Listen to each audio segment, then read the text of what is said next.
በምድር ላይ የሰው ልጅ ሊገዳደራቸው የማይችላቸው ቦታዎች። የዛሬው ቪዲዮአችን ወደ እባብ ደሴት ወደሚፈላው ዳናኪል በረሃና ወደ ገዳዩ ኤቨረስት ተራራ ይወስዳችኋል። እነዚህ በተፈጥሯቸው አስደናቂ የሆኑ ሳለ በአጭር ሰዓት ውስጥ ሕይወታችሁን ሊቀጥፉ የሚችሉ ናቸው። እያንዳንዱን እርምጃ በጥንቃቄ መራመድ የሚገባበትን የዓለማችን 5 እጅግ አደገኛ የተፈጥሮ ቦታዎችን ልንቃኝ ነው። ዝግጁ ከሆናችሁ ጉዟችሁን እንጀምር። እስከ መጨረሻው ተከታተሉ፣ ምክንያቱም ቁጥር 1ን የማገምቱት ቦታ ነው። አምስተኝነት የምናየው ናትሮን ሐይቅን ነው። ቦታው ታንዛኒያ። ውበትና ሞት ስጋ የሚያደርቀው የዓለማችን ገዳይ ሐይቅ ናትሮን ሐይቅ በሰሜናዊ ታንዛኒያ የሚገኝ ሲሆን በዓለም ላይ ካሉት እጅግ መርዛማ የተፈጥሮ ውሃዎች አንዱ ነው። ውበቱ አስደናቂ ቢሆንም ሕይወትን በፍጥነት የመቅጠፍ አቅም ያለው በመሆኑ በዓለማችን እጅግ አደገኛ ከሆኑ የተፈጥሮ ቦታዎች ይመደባል።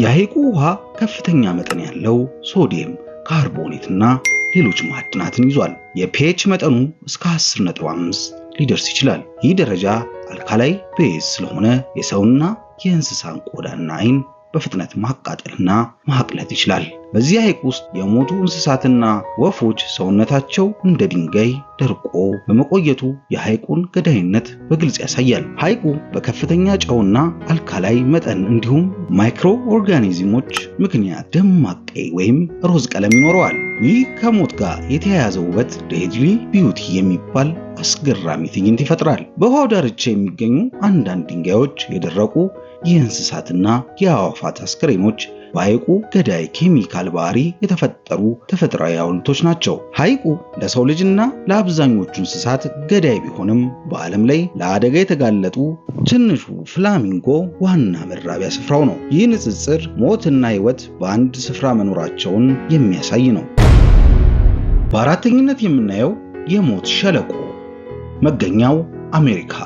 የዓለማችን እጅግ ሞቃታማው ገሃነብ ይሉታል። የሞት ሸለቆ በምዕራብ ዩናይትድ ስቴትስ በካሊፎርኒያ ግዛት ውስጥ የሚገኝ ሲሆን በዓለም ላይ ካሉ እጅግ በጣም ገዳይ የተፈጥሮ ቦታዎች አንዱ ነው። ስሙ እንደሚያመለክተው ይህ ቦታ በዓለም ታሪክ ውስጥ እጅግ ከፍተኛ የአየር ሙቀት የተመዘገበበት ቦታ ነው። በዚህ የሞት ሸለቆ ውስጥ ከገቡ በኋላ ለመውጣትና ሰርቫይቭ ለማድረግ ከባድ ቦታ ነው። ይህ የሞት ሸለቆ እንደ አውሮፓውያን አቆጣጠር በ1913 ከፍተኛውን የሙቀት መጠን 56.7 የሙቀት መጠን የተመዘገበ ሲሆን በበጋ ወራት ሙቀቱ ከ49 ዲግሪ ሴልሺየስ በታች የሚወርድ አይደለም። ከፍተኛ ሙቀትና ደረቅ አየር ምክንያት የሰውነት ፈሳሽ በፍጥነት ይከሰታል። በቂ ውሃ ሳይዙ በአካባቢው በእግር መጓዝ በሰዓታት ውስጥ ለሞት የሚያዳርግ ሁኔታ ነው። የሸለቆ ክፍል የሆነው ባድ ዋተር ቤዝል ከባህር ጠለል በታች 86 ሜትር ሲሆን በሰሜን አሜሪካ ዝቅተኛው ስፍራ ነው። ይህ ዝቅተኝነት ሙቀቱ በከፍተኛ መጠን እንዲሰበሰብ ያደርገዋል። ይህ አየሩን እጅግ የከፋ ያደርገዋል። ሌላኛው ደግሞ የሬስትራክት ፕላያ ሚስጥር ነው። ይህ ያልተለመደው ክስተት የሚታየው በሞት ሸለቆ ውስጥ በሚገኘው ሬስትራክት ፕላያ በሚባለው ደረቅ ሐይቅ ላይ ነው። ለረጅም ጊዜ ሳይንቲስቶች ሲያደናግር የኖረው ተፈጥሯዊ እንቆቅልሹን ልንገራችሁ። በፕላያ ሜዳ ላይ ከባድ የሆነ ድንጋዮች አንዳንዶቹ ከ300 ኪሎ ሜትር በላይ የሚመዝኑ በራሳቸው የተጓዙ በሚመስል ሁኔታ ከኋላቸው ረጅም መስመር ይተዋሉ።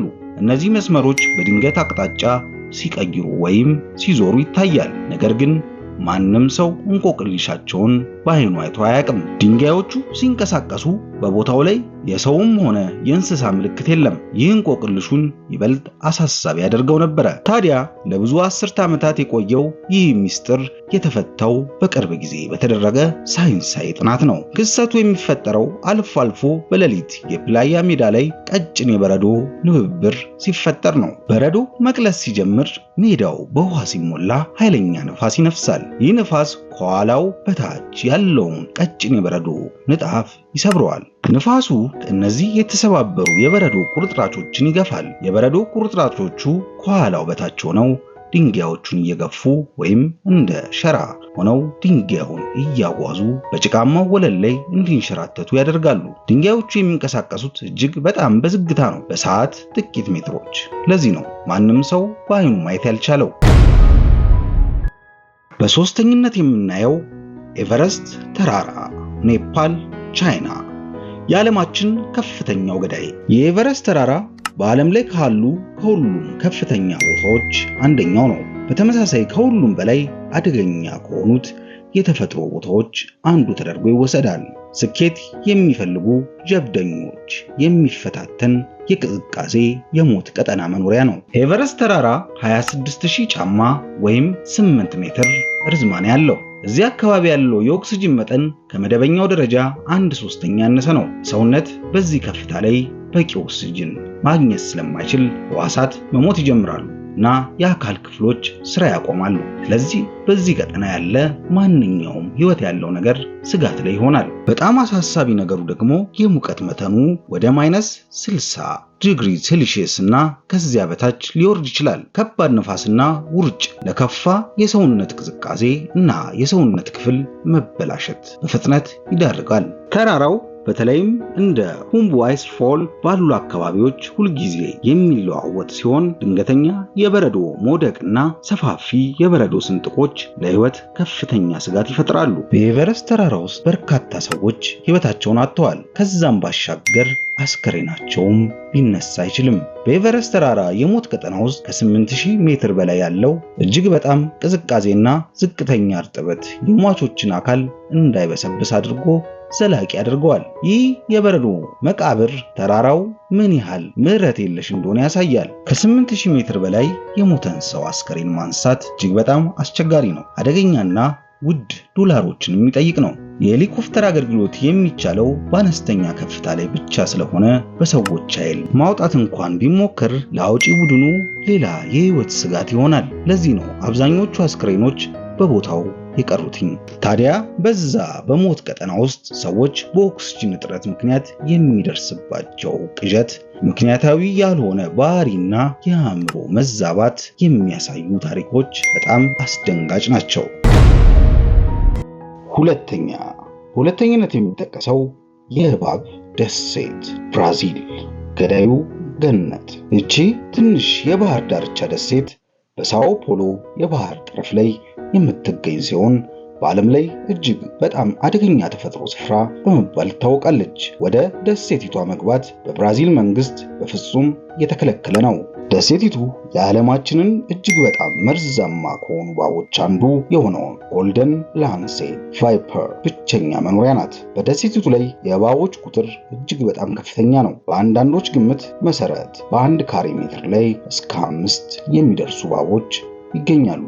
የጎልደን ላንሴት ቫይፐር መርዝ በተለምዶ ከሚታወቁት እባቦች መርዞች የበለጠ ፈጣንና ጠንካራ ነው። የሰውን ስጋና ደም በፍጥነት የማቅለጥ ችሎታም አለው። ይህ የሆነበት ምክንያት ደግሞ እባቦቹ የሚመገቡት ወደ ደሴቲቱ የሚመጡትን ስደተኛ ወፎች ስለሆነ መርዙ ወፉ ከመብረሩ በፊት እንዲገድላቸው በዝግመተ ለውጥ ኢቮሉሽን የተሻሻለ ነው። ደሴቲቱ ለህይወት በጣም አስጊ ከመሆኑ የተነሳ የብራዚል የባህር ኃይል ደሴቲቱን ያለማቋረጥ ይጠብቃታል። ይህም እገዳ ምን ያህል ከባድ እንደሆነና ደሴቲቱ ምን ያህል አደገኛ እንደሆነች ያሳያል። የጎልደን ላንሴት ቫይፐር መርዝ በሕክምና ምርመራ ዓለም ውስጥ ከፍተኛ ዋጋ አለው። በተለይም ለደም ግፊት መድኃኒት መሰረት ሊሆን ስለሚችል ነው። ይህ ፍላጎት በጥቁር ገበያ ውስጥ የእባቡን ዋጋ እጅግ ከፍተኛ ያደርገዋል። በአንድ ጊዜ የሚይዟቸው እባቦች በ10,000 የሚቆጠሩ ዶላሮችን ሊያስገኙ ይችላሉ። እነዚህ ህገወጥ አዘዋዋሪዎች በገንዘብ ተስፋ ተገፋፍተው የባህር ኃይሉን ቁጥጥር አልፈው በእያንዳንዱ ካሬ ሜትር ከሞት ጋር እየተጋፈጡ ወደ ደሴቲቱ የሚገቡበት አስደንጋጭ ሁኔታም አለ። ህገወጥ አዘዋዋሪዎቹ የሚፈሩት የብራዚልን የባህር ኃይል ቅጣት ብቻ ሳይሆን ከሁሉም በላይ በደሴቲቱ ዙሪያ በዛፎቹ ላይ ያሉትን በሺዎች የሚቆጠሩ ገዳይ እባቦችን ነው። ታዲያ ወደ ደሴቲቱ ገብተው እባብ ለመያዝ የሞከሩ ሰዎች አብዛኞቹ በህይወት መትረፍ አይችሉም። በኃይለኛው መርዝ ምክንያት አስክሬናቸው እንደተበላሸ የሚገልጹ በጣም ብዙ መረጃዎች አሉ። በአንደኝነት ደግሞ የሚቀመጠው የዳናኪል በረሃ ኢትዮጵያ፣ የሲኦል መግቢያ። የዳናኪል በረሃ በሰሜን ኢትዮጵያ በአፋር የሚገኝ ሲሆን በምድር ላይ እጅግ በጣም አስፈሪና አደገኛ ቦታዎች ውስጥ አንደኛውና ዋነኛው ነው። የዳናኪል በረሃ በዓለማችን ላይ በአማካኝ ዓመታዊ ሙቀት መጠን በጣም ከፍተኛ የሆነበት ቦታ ነው። የሙቀት መጠኑ ብዙ ጊዜ ከ50 ዲግሪ ሴልሺየስ በላይ ይደርሳል። ይህም ለሰው ልጆች ሕይወት እጅግ አደገኛ ያደርገዋል።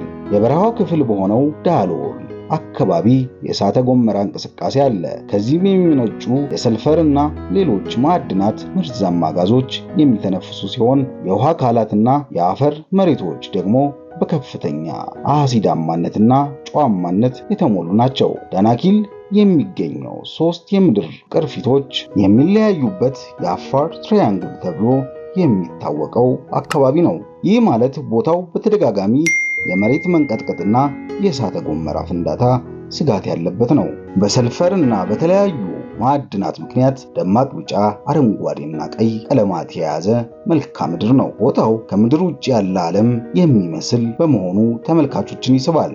ሌላው ደግሞ በዳናኪል በረሃ ውስጥ የሚገኘው የመሬት ገሃነብ ተብሎ የሚጠራው የኤርታሌ እሳተ ገሞራ ነው። በኤርታሌ ጉድጓድ ውስጥ ያለው የቀለጠው ላቫ ለ10 ዓመታት ያለማቋረጥ እየፈላ ነው። በዓለም ላይ በቋሚነት የሚንቀሳቀስ ላቫ ሐይቅ ያለው ከ6 እሳተ ገሞራዎች አንዱ ነው። ይህ ሐይቅ የሙቀት መጠኑ 1000 ዲግሪ ሴልሺየስ አካባቢ ሲሆን ሐይቁ የሚሽከረከርበት የሚፈነዳበትና ቀስ በቀስ የሚቀዘቅዝበት አስደናቂ ትዕይንቶችን ያቀርባል። በዚህ ምክንያት አስፈሪም ቢሆንም ለቱሪስቶች በጣም ሳቢ ያደርገዋል። ታዲያ ወደ እሳተ ገሞራው ጉድጓድ በጣም መቅረብ በድንገት ላቫ በመፍሰስ ወይም መርዛማ ጋዝ በመልቀቅ ምክንያት ለሞት ሊያዳርግ ይችላል። ላቫው በደቂቃ ውስጥ ማንኛውንም ነገር ወዲያውኑ የሚያቀልጥ ነው። ውድ ተመልካቾቼ ከኤቨረስት ሞት ቀጠና እስከ እባብ ደሴት ገዳይ መንጋ ድረስ ያለውን የዓለማችን 5 በጣም አደገኛ የተፈጥሮ ቦታዎች ተመልክተናል። ያየናቸው ቦታዎች እያንዳንዳቸው በተፈጥሯቸው አስደናቂ ውበት ሲኖራቸው በውስጣቸው ግን የሰውን ልጅ ሕይወት በፍጥነት የመቅጠፍ አቅም ደብቀዋል። የተፈጥሮ ኃይል ምን ያህል ትልቅ እንደሆነ እንዲሁም የሰው ልጅ ለጀብዱና ለሚስጥር ያለው ፍላጎት ምን ያህል ውድ ዋጋ እንደሚያስከፍለው አይተናል። ከነዚህ ዝርዝር ውስጥ በየትኛው ስፍራ መጓዝ ይበልጥ ያስፈራችኋል? ከታች ባለው ኮሜንት ቦታ አስተያየታችሁን ጻፉልኝ። ይህን አስደናቂ ጉዞ ከወደዳችሁት ላይክ ያድርጉ። በሚቀጥለው ቪዲዮ እስከምንገናኝ ቸር ቆዩ።